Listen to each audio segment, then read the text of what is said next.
Hi friends, ಎಲ್ರಿಗೂ ನಮಸ್ಕಾರ.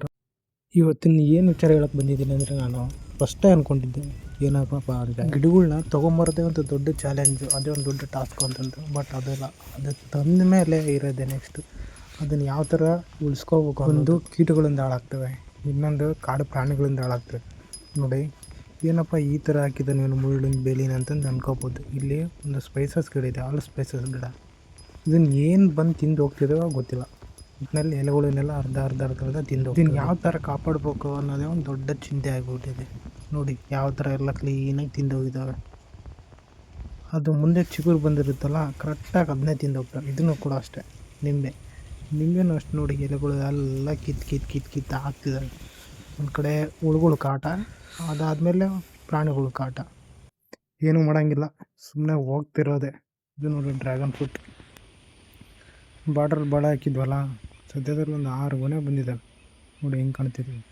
ಗೊಬ್ಬರ ಏನು ಹಾಕಿಲ್ಲ, ಅದು ಪಾಡಿಗೆ ಅದು ಬಂದಿದೆ. ನೋಡಿ ಹೆಂಗಿದೆ ಅಂತ. ಮನೆಗಂತೂ ಸಿಗುತ್ತೆ ಎಷ್ಟು ಬೇಕೋ ಅಷ್ಟೇ. ಬಾರ್ಡ್ರಲ್ಲಿ ಆಲ್ಮೋಸ್ಟ್ ಬಾಳೆ ಗಿಡ ಹಾಕೊಂಬಿಡಿ, ಮನೆಗಾಗುತ್ತೆ.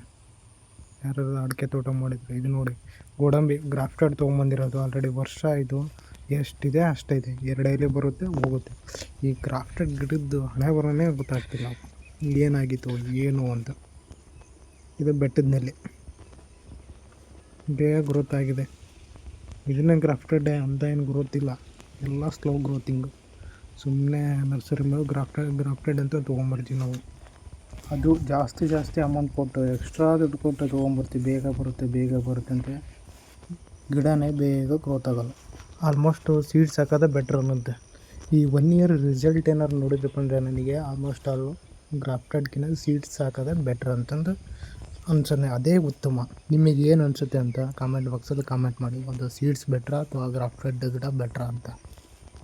ಈಗ ನಾವು ಜೀರೋ ಕಲ್ಟಿವೇಷನ್ ಮಾಡ್ತೀವಲ್ಲ, ಅದಕ್ಕೋಸ್ಕರ ಬ್ರಷ್ ಕಟ್ಟರ್ ಹೊಡಿತೀವಲ್ಲ, ಅದನ್ನು ಹೊಡೆಯೋಕ್ಕಿಂತ ಒಂದಿನ ಮುಂಚೆಗೆ ಈ ಅಲಸಂದೆ, ಅವರೆ ಮತ್ತು ಹುರುಳಿ, ಅವು 3 ಮಿಕ್ಸ್ ಮಾಡಿಬಿಟ್ಟು ಚೆಲ್ಬಿಡೋದು, ಉಗ್ಬಿಟ್ಟು ಆಮೇಲೆ ಬ್ರಷ್ ಕಟ್ ಹೊಡೋದು.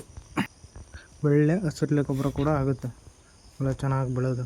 ಮತ್ತು ಒಂದು 35ಇಂದ 40 ಡೇಸಲ್ಲಿ ಒಳಗಡೆ ಮತ್ತೆ ಬ್ರಷ್ ಕಟ್ ಹೊಡೆದ್ರೆ ಎಲ್ಲ ಕ್ಲೀನ್ ಆಗುತ್ತೆ. ನೋಡಿ ಹಾಕಿದ್ರೆ ಇದು ಒಂದು ಸಮಸ್ಯೆ ಏನಪ್ಪ ಅಂದರೆ, ಈ ಗಿಡ ಬೆಳೆಯೋಕ್ಕೆ ಬಿಡೋಲ್ಲ. ಎಲ್ಲ ಪೂರ್ತಿ ಬೆಳೀತಿರೋ ಅದನ್ನೆಲ್ಲ ಸುತ್ತಲೂ ಅಂತ ಹೋಗುತ್ತೆ. ಅದಕ್ಕೆ ವಾರದಲ್ಲೇ 1 ಟೈಮು ಒಂದು ಕೋಲ್ ತಗೊಂಡು ಸೈಡಿಗೆಲ್ಲ ಈ ಥರ ಕೋಲಲ್ಲಿ ಹೊಡ್ತಾ ಹೋದ್ರಪ್ಪ ಅಂದರೆ ಮತ್ತೆ ಸ್ವಲ್ಪ ದಿನ ಆಗ್ಬಿಡೋದು. ನೋಡಿ ಬಳ್ಳಿ ಯಾವ ಥರ ಹೋಗಿದೆ ಅಂತ ಸೀದಾ ಮೇಲ್ಗಡೆಯಲ್ಲಿ ಹೋಗಿ ಅದನ್ನು ಗಿಡನ ಬಗ್ಗಿಸ್ಬಿಡುತ್ತೆ, ಗಿಡನ. ಏನೂ ಮಾಡೋಕ್ಕಾಗಲ್ಲ, ಈ ಥರ ಬರ್ತಿರುತ್ತೆ. ನಾವು ಅದನ್ನ ಅವಾಗ ಕ್ಲಿಯರ್ ಮಾಡ್ಕೊತಾನೆ ಇರಬೇಕು. ಏನಿಲ್ಲ, ಒಳ್ಳೆ ಚೆನ್ನಾಗಿ ಗೊಬ್ಬರನೂ ಆಗುತ್ತೆ ಇದೆಲ್ಲ ಉದುರೋದ್ರಿಂದ. ಯಾರಿಗಾದ್ರೂ ಈ ಥರ ಪ್ರಾಬ್ಲಮ್ ಆಗಿದ್ದರೆ, ನೀವು ಯಾವ ಥರ ಇದಕ್ಕೆ ಸೊಲ್ಯೂಷನ್ ಹುಡ್ಕೊಂಡಿರೋ ಅಂತಂದೇಳಿ ಸ್ವಲ್ಪ ಕಾಮೆಂಟ್ ಬಾಕ್ಸಲ್ಲಿ ಕಾಮೆಂಟ್ ಮಾಡಿ. ನನಗೂ ಯೂಸ್ ಆಗುತ್ತೆ, ನಾನಂತೂ ಈ ಥರ ಮಾಡ್ತೀನಿ. ಓಕೆ, ಬನ್ನಿ ನೆಕ್ಸ್ಟ್ ನಾವು ನಮ್ಮ ತೋಟಕ್ಕೆ ಲಿಕ್ವಿಡ್ ಗೊಬ್ಬರನ ಯಾವ ಥರ ರೆಡಿ ಮಾಡ್ಕೊತೀವಿ ಅಂತ ನಿಮಗೆ ತೋರಿಸ್ತೀನಿ ನಾನು. ನಮ್ಮ ತೋಟದಲ್ಲಿ ಒಂದು 6 ಡ್ರಮ್ ಇದ್ದಾವೆ. ನಾವು ಆಕಳು ಗಂಜಲ ಮತ್ತು ಸಗಣಿ 2 ತಂದು ಸ್ಟಾಕ್ ಮಾಡ್ತೀವಿ. ಅದು ಪೂರ್ತಿ ತುಂಬ ಆದಮೇಲೆ ನೋಡಿ ಯಾವ ಥರ ಆಗಿದೆ ಅಂತಂದೇಳಿ. ಇದಕ್ಕೆ ಆರ್ಗ್ಯಾನಿಕ್ ಬೆಲ್ಲ ಇರುತ್ತಲ್ಲ, ಒಂದು 200 ಲೀಟ್ರ್ ಡ್ರಮ್ಮಿಗೆ 1 ಲೀಟ್ರ್ ಆರ್ಗ್ಯಾನಿಕ್ ಬೆಲ್ಲನ ಹಾಕ್ತೀವಿ. ಹಾಕ್ಬಿಟ್ಟು ಅದು ಕ್ಲೀನಾಗಿ ಸ್ಲ್ಯಾಶ್ ಮಾಡೋದು, ಕ್ಲೀನಾಗಿ ತಿರುಗಿಸ್ಬಿಟ್ಟು ಒಂದು 15ರಿಂದ 20 ದಿನ ಬಿಟ್ಟು ಅದನ್ನು ಒಂದೊಂದು ಗಿಡಕ್ಕೆ 1 ಲೀಟ್ರ್ ಟ್ರಂಚ್ ಮಾಡ್ತಾ ಹೋಗ್ತೀವಿ. ನಮಗಂತೂ ಒಳ್ಳೆ ರಿಸಲ್ಟೇ ಬಂದಿದೆ. ನಾವು ಕಂಟಿನ್ಯೂಸ್ ಇದನ್ನೇ ಮಾಡ್ತಾನೇ ಇರ್ತೀವಿ. ನಾವು ವರ್ಷಕ್ಕೊಂದು 3ರಿಂದ 4 ಟೈಮ್ ಈ ಥರ ಹಾಕ್ತಿರ್ತೀವಿ. ಗ್ರೋತು ಚೆನ್ನಾಗಾಗಿದೆ. ಇದುವರೆಗೂ ಯಾವುದೇ ಥರ ಸರ್ಕಾರಿ ಗೊಬ್ಬರ ಹಾಕಿಲ್ಲ. 4 ವರ್ಷದಿಂದ ಅಡಿಕೆ ಹಚ್ಚಿ 4 ವರ್ಷ ಕಂಪ್ಲೀಟ್ ಆಯಿತು ಜೂನ್ಗೆ. ಆವಾಗಲಿಂದ ನಾವು ಇದನ್ನೇ ಮಾಡೋದು, ಬೇರೆ ಏನೂ ಮಾಡಿಲ್ಲ. ಆಮೇಲೆ ತಿಪ್ಪೆ ಗೊಬ್ಬರ ತಂದು ಹಾಕ್ತೀವಿ 2 ವರ್ಷಕ್ಕೊಂದು ಸಲ. ಅದು ಬಿಟ್ಟರೆ ಇದೆ ಸಗಣಿ ತರೋದು, ಗಂಜಲ ತರೋದು, ಡ್ರಮ್ಮಲ್ಲಿ ಹಾಕೋದು, ಅದನ್ನು ಕಳಿಸೋದು, ಅದಕ್ಕೆ ಆರ್ಗ್ಯಾನಿಕ್ ಬೆಲ್ಲ ಹಾಕೋದು, ಸ್ವಲ್ಪ ದಿನ ಇಟ್ಬಿಟ್ಟು ಅದನ್ನ 1 ಲೀಟ್ರ್ ಟ್ರಂಚ್ ಮಾಡೋದು. ಮತ್ತು ಇದನ್ನ ಡೈರೆಕ್ಟಾಗಿ ಹಾಕೋಂಗಿಲ್ಲ ನಾವು, ಇದಕ್ಕೆ ಸ್ವಲ್ಪ ನೀರು ಮಿಕ್ಸ್ ಮಾಡ್ಕೊತೀವಿ.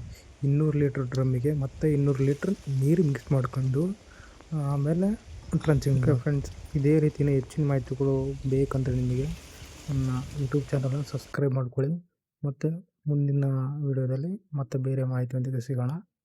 ಧನ್ಯವಾದಗಳು.